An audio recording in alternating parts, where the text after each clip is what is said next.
Elon Musk a-t-il manipulé le cours du Doge? Une affaire judiciaire était en cours et elle vient de connaître son dénouement. On en parle dans un instant. Le Crypto Daily. Mon nom est Benjamin Cohen. Et vous êtes bien sur le Crypto Daily. Le podcast qui traite de l'actualité crypto, NFT et métaverse. Dans vos oreilles, chaque jour, du lundi au vendredi.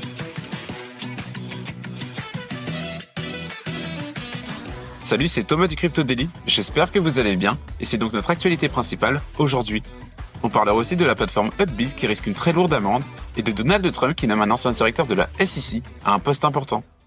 Mais avant tout ça, et comme d'habitude, le coin du marché. Here comes the money. Here we go.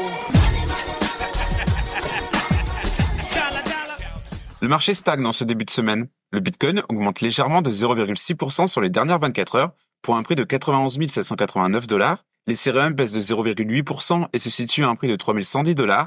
Le Sol gagne 2,7% et le BNB baisse de 2,2%. Le XRP augmente de 5,3%. Le Doge gagne 1,5%. L'ADA progresse de 5%. Et enfin le Tron gagne 3,2%. Elon Musk gagne son procès. Et comme on vous en parlait la semaine dernière, Elon Musk vient d'être nommé, lui, à la tête du DOGE, le Department of Government Efficiency. L'idée? Couper court aux dépenses publiques jugées superflues.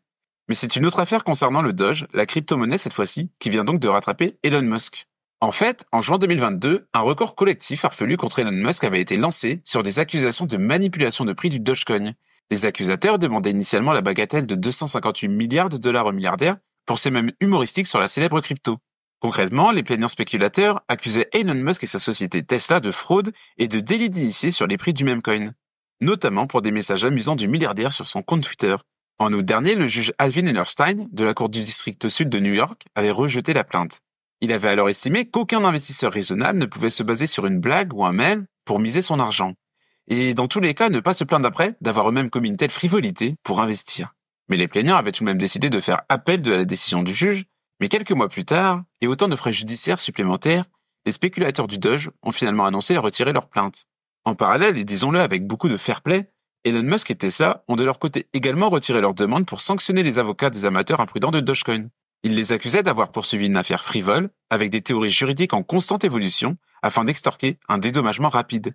L'affaire est donc close et les spéculateurs du Dogecoin qui ont pris Elon Musk trop au sérieux ont malheureusement aggravé leurs pertes en frais juridiques élevés.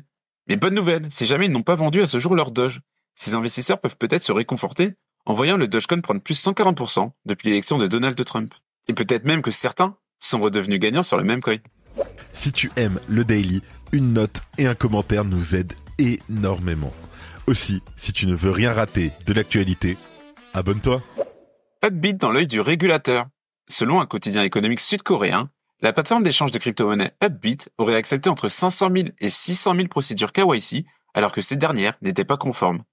Parmi les exemples recensés figurent des comptes ouverts à partir de pièces d'identité floues ou incomplètes.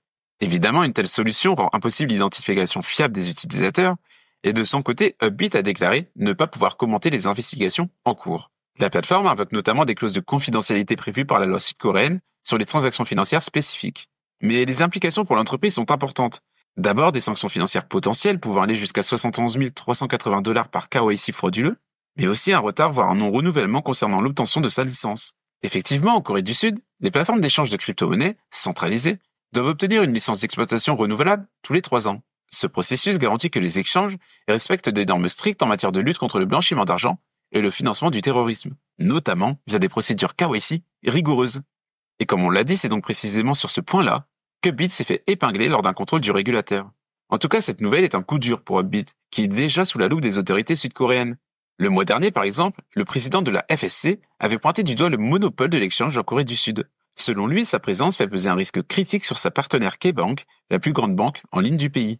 Concrètement, selon la réglementation locale, les exchanges crypto doivent maintenir les dépôts de leurs utilisateurs auprès des banques. Mais Upbit compte aujourd'hui pour plus de 20% des dépôts à la K-Bank, et les autorités craignent qu'une rupture entre les deux entités provoque un bank run.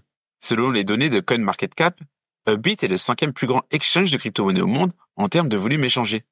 Cette news est donc particulièrement importante et majeure.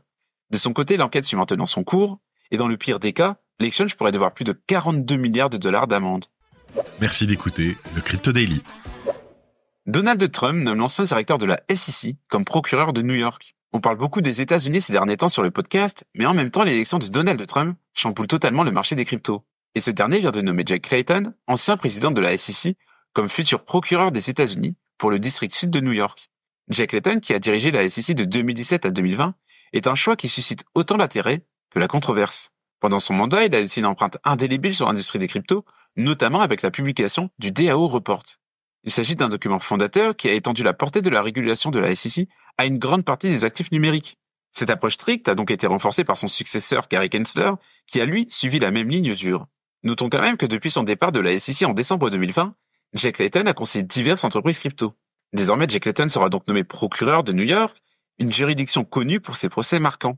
En effet, sous l'actuelle direction de Damian Williams, la juridiction a notamment poursuivi Sam Bankman-Fried, fondateur de FTX. En revenant dans cet environnement, Jack Clayton pourrait donc se retrouver à gérer des affaires tout aussi médiatisées, et d'ailleurs la dernière action notable de Jack Clayton à la SEC fut l'approbation de la plainte contre Ripple Labs, une affaire dont l'issue reste suspendue à la décision des cours d'appel fédérales. Cette poursuite symbolise la rigueur avec laquelle Jack Clayton a abordé la question des crypto-monnaies, et selon certains, elle pourrait en dire long sur son approche de son nouveau poste. En tout cas, le choix de Clayton ne s'inscrit pas dans un vide. Il est l'un des nombreux noms annoncés par Trump dans la foulée de sa réélection. Il a par exemple annoncé que Robert F. Kennedy Jr. serait nommé à la tête du ministère de la Santé et des Services sociaux. Ce qui est sûr, c'est que la nomination de Jack Clayton, combinée aux autres choix de Donald Trump, laisse entrevoir une ère où la régulation crypto pourrait connaître des remaniements significatifs. Et voilà, c'est fini pour nos 3 news principales du jour, et on passe maintenant aux brèves. Goldman Sachs révèle détenir 718 millions de dollars en ETF Bitcoin. Goldman Sachs renforce donc ses investissements en ETF Bitcoin, répartis entre ARK Invest, Bitwise, Fidelity, Grayscale, Invesco, BlackRock et WisdomTree. Robert F. Kennedy Jr. réitère son engagement envers Bitcoin. L'ex-candidat à la présidentielle américaine Robert F. Kennedy Jr., fervent défenseur du Bitcoin, a révélé avoir investi la majeure partie de sa richesse dans cet actif qu'il qualifie de monnaie de la liberté. Ilya Lichtenstein, condamné à 5 ans de prison pour son rôle dans le hack de Bitfinex. Elle a été condamnée à 5 ans de prison pour avoir blanchi 120 000 bitcoins volés lors du piratage de Bitfinex en 2016, valant 71,8 millions de dollars à l'époque et près de 11 milliards de dollars aujourd'hui. Est-ce que le bitcoin atteindra 180 000 dollars d'ici 2025 ? Matthew Siegel, responsable de la recherche numérique chez VanEck, prévoit un avenir prometteur pour Bitcoin. Il estime qu'il pourrait atteindre 180 000 dollars d'ici 2025, avec des records successifs au cours des prochains trimestres. Et on termine par Fnac Darty qui lance un passeport numérique pour les appareils électroménagers. Fnac Darty lance un passeport numérique basé sur le protocole open source d'Ariane. Il devrait permettre de retracer la vie des appareils électroménagers de leur fabrication à leur recyclage grâce à la blockchain. Et voilà, c'est la fin de ce résumé de l'actualité du jour. Évidemment, pensez à vous abonner pour ne pas rater le suivant, quelle que soit d'ailleurs l'application que vous utilisez pour nous écouter. Rendez-vous aussi sur Twitter pour d'autres contenus d'actualité exclusifs. Je crois que j'ai tout dit. Faites attention à vous. Et moi, je vous dis à mercredi. C'était Benjamin pour le Crypto Daily. Merci et à très vite.